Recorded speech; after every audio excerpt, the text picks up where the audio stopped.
I was about to die.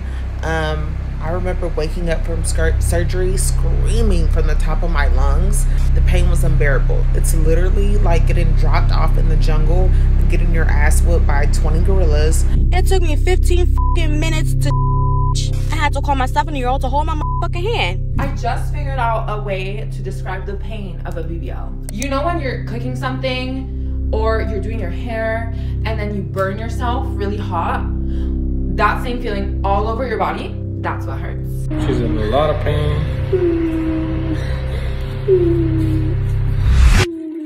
À une époque où des milliers de femmes se remettent à peine de leur chirurgie d'augmentation du fessier, où certaines luttent contre des infections graves, et où des centaines de femmes sont mortes en essayant de ressembler à leur idole Instagram, leur corps n'est déjà plus à la mode. Parce que oui, le physique du slim tic visant à avoir une taille fine, des hanches larges, des fesses rebondies et idéalement une poitrine généreuse, qualifié de body goal ultime par notre société ces dernières années et cumulant plus de 109 millions de vues sur TikTok, est désormais périmé. Maintenant, tu dois être mince, très mince, parce que depuis quelques mois, le culte de la minceur est de retour. Et avec lui, le physique des années 2000 à la Paris Hilton, Nicole Richie ou Kate Moss est de nouveau sur le devant de la scène. Maintenant, Bella Hadid est considérée comme la nouvelle it girl, au point que les gens deviennent complètement obsédés par elle en scrutant le moindre de ses posts pour décrypter tout ce qu'elle mange. Et Kim Kardashian a été la confirmation de ce basculement de tendance, puisqu'alors qu'elle était considérée comme la référence de la culture slim tic, il y a quelques mois, les vidéos YouTube et les articles de presse sur elle se sont enchaînés. La raison ? Elle est passée de ça à ça. Un changement spectaculaire qui a choqué le monde entier, mais qui surtout envoie un signal fort. Pour être belle, ton corps doit suivre la tendance. Et maintenant, tu n'as plus d'excuses. Avec la magie de la chirurgie esthétique moderne, tu as le pouvoir de le moduler à l'infini. Et le plus surprenant, c'est qu'à une époque où les réseaux sociaux prônent le body positive, où on est inondé de messages du type « Tu es belle comme tu es, tous les corps sont beaux, le corps idéal, c'est le tien ». En réalité, les body trends ne se sont jamais autant enchaînés.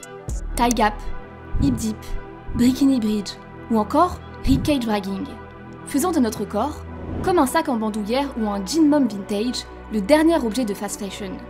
Mais alors, quels sont les réels dangers de ces body trends? Et surtout, pourquoi elles impactent plus que jamais chacun d'entre nous?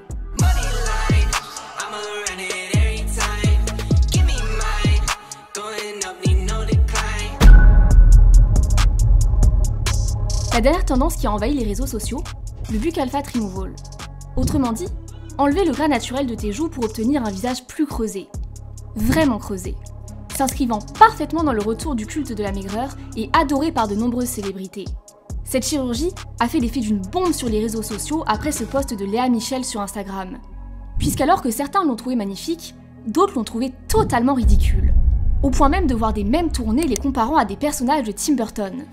Mais au-delà de son buzz sur les réseaux sociaux, puisque le hashtag buccal fat removal compte plus de 175 millions de vues sur TikTok, cette tendance a eu des répercussions réelles dans la vie de nombreuses personnes, puisqu'elle leur a implanté une nouvelle question dans la tête.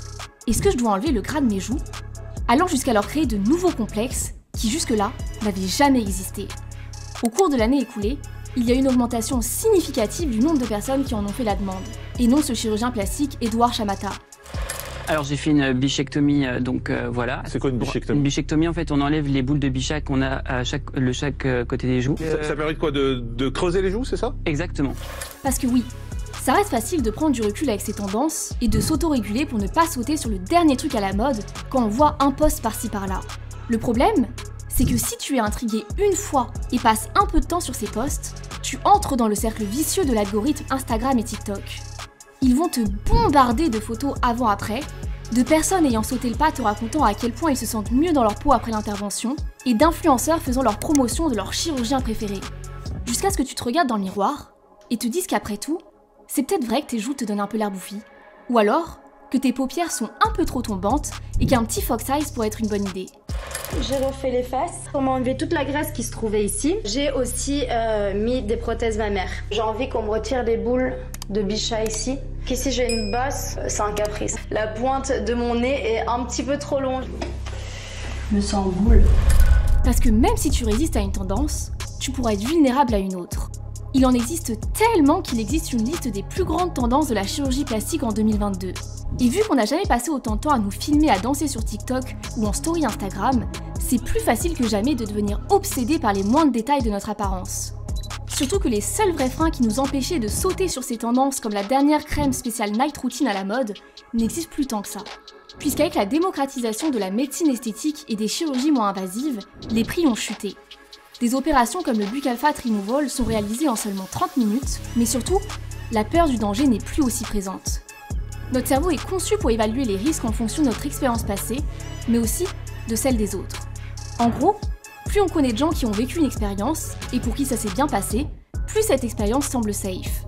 Le truc, c'est qu'avec les réseaux, on a l'impression de connaître plein de gens qui ont fait cette chirurgie. Alors, naturellement, le sentiment d'insécurité baisse.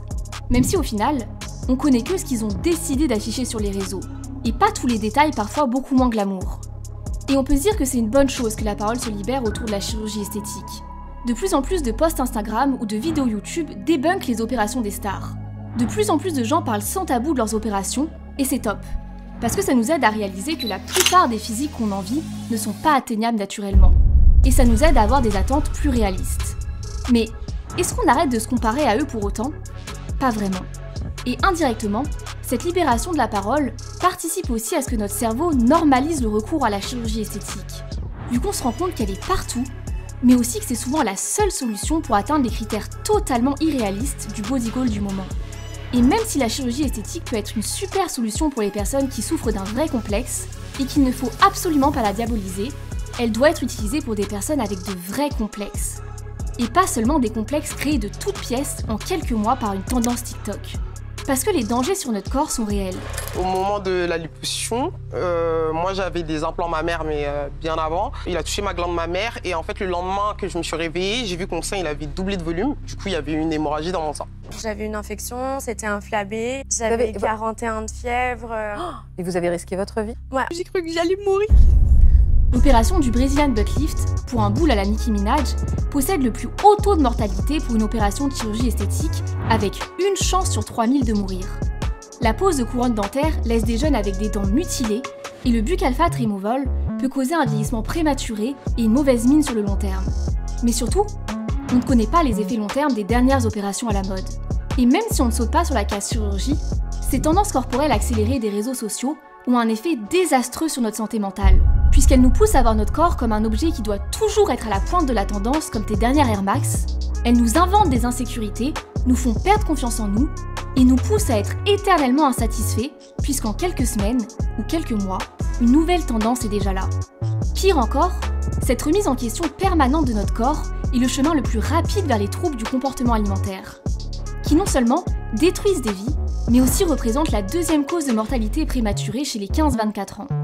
Face à ce constat, on a pu assister à la montée explosive d'un nouveau phénomène ces dernières années sur les réseaux sociaux, le body positive. Un mouvement rempli de messages de bienveillance et d'amour de soi, qui apparaît comme la solution idéale contre les dangers du culte de la beauté toxique. Mais en réalité, tout n'est pas aussi simple que ça. Tous les corps sont beaux. Que tu sois handicapé, en surpoids, de toute couleur de peau, tu mérites d'être aimé. On est tous humains, et tu dois aimer ton corps, quel que soit son état actuel.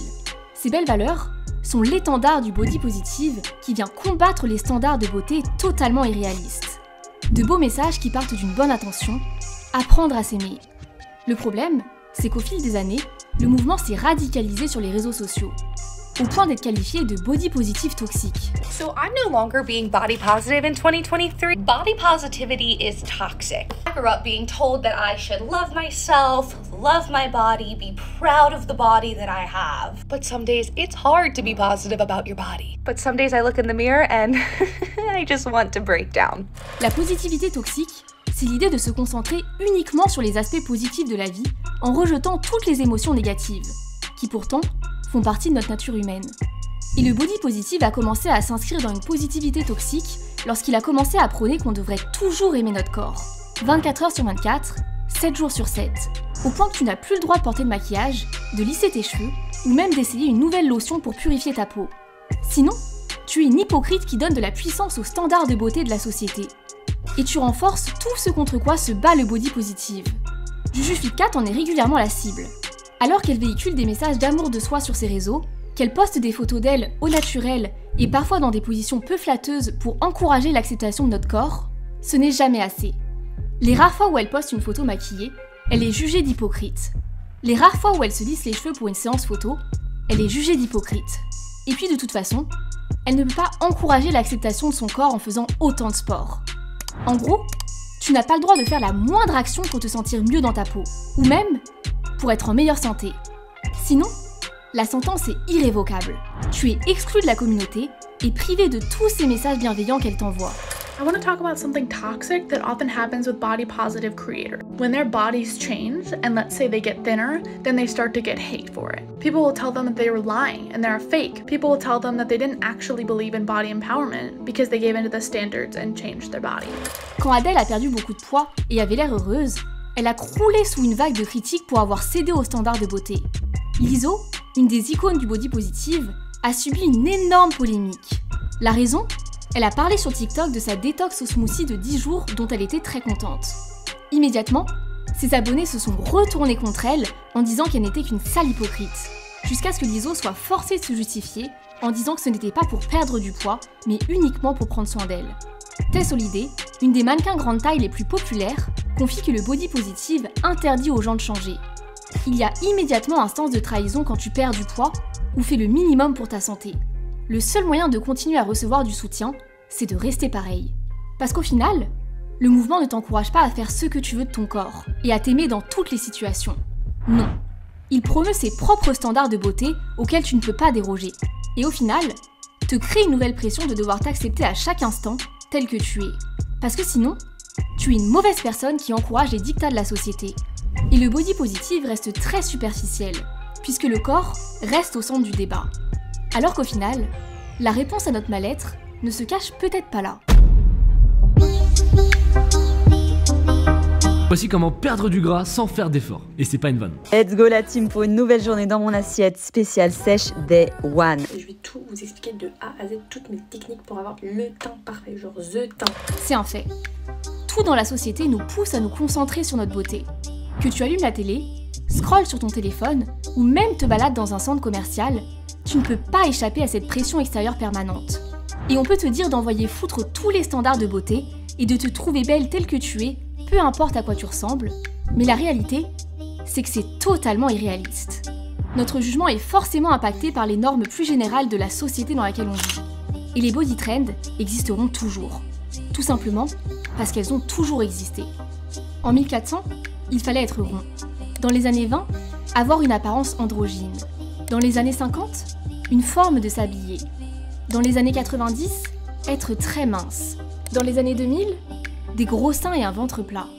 Tout comme dans la mode ou dans la décoration, il y aura toujours des cycles. Parce que c'est naturel. On valorise ce qui est rare.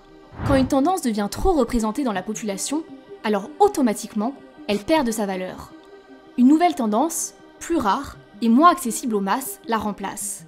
Alors oui, on peut se dire que c'est triste, et vouloir lutter contre le fonctionnement injuste de la société qui valorise des critères jugés superficiels et inaccessibles à tous. Et c'est bien d'encourager une diffusion plus réaliste de la diversité des corps, que ce soit à la télé ou sur les réseaux. Mais il ne faut pas non plus cultiver des attentes irréalistes selon lesquelles la beauté n'aurait plus aucune importance. Parce qu'au final, on sera forcément déçu. Et c'est ce qui encourage notre sentiment d'impuissance face à notre mal-être. Alors qu'on peut reprendre le pouvoir et faire de notre mieux pour se sentir bien dans notre corps. Que ce soit en pratiquant un sport qu'on aime, en faisant une routine de soins ou en portant des vêtements dans lesquels on se sent bien. Tout en évitant que notre apparence tourne à l'obsession. Parce que la plupart du temps, plus on se concentre dessus, plus on se sent mal. Sometimes it's not about loving your body so much as it's about just letting your body be. You know, I don't love my body every single day. And you don't have to, as long as you're giving it the freedom and the care it needs. One day I showed up to therapy and I was talking to my therapist and discovered through a conversation that I had not thought about my body or adjusted my clothes all day. I found that I was able to just move through the world without thinking about my body, which is huge for my mental health. Combien de fois tu passes une bonne journée, puis d'un coup, tu croises ton reflet dans un miroir ou tu vois ta tête sur une photo, et là, c'est terminé. T'as plus qu'une envie, partir te cacher.